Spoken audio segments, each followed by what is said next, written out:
হঠাৎ সে আবার চিৎকার করল, নেকড়ে নেকড়ে, সবাই বাঁচাও!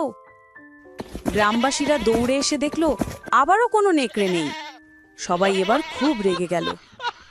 একজন বৃদ্ধ বলে উঠল, আমরা আর তোমার কথা শুনব না। ছেলে মিথ্যে মানুষকে অন্ধ করে দেয়।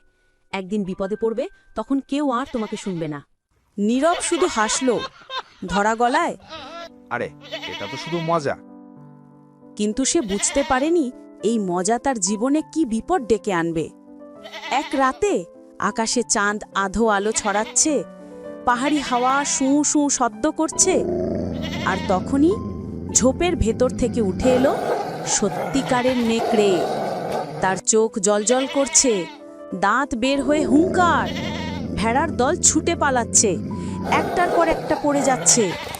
নীরব ভয় পেয়ে চিৎকার করতে লাগলো, সাহায্য সাহায্য, সত্যি নেকড়ে এসেছে, কেউ আমাকে বাঁচাও। সে দৌড়ে গ্রামে গিয়ে কাঁদতে কাঁদতে বলল, আমার ভেড়াগুলোকে বাঁচান। প্লিজ। কিন্তু এবার কেউ তার কথা বিশ্বাস করল না। কেউ বলল, চুপ করো, আবার মিথ্যে। আরেকজন বলল, আমরা আর তোমার কথা শুনবো না। নীরব কাঁপতে কাঁপতে মাঠে ফিরে গেল। মাঠে পৌঁছে দেখল তার ভেড়াগুলো নেই। অনেকে আঘাত পেয়েছে, অনেকে পালিয়ে গেছে, আর সে একাই দাঁড়িয়ে কাঁদছে। পরের সকালে নীরব গ্রামের সামনে দাঁড়িয়ে মাথা নিচু করল। সে বলল, আমি ভুল করেছি, আমি আর কখনো মিথ্যে বলবো না, আমাকে ক্ষমা করুন। বৃদ্ধ লোকটা তার মাথায় হাত রেখে বলল, আমরা তোমাকে ক্ষমা করলাম ছেলে, কিন্তু মনে রেখো, বিশ্বাস একবার ভেঙে গেলে সেটা ফেরত পাওয়া খুব কঠিন।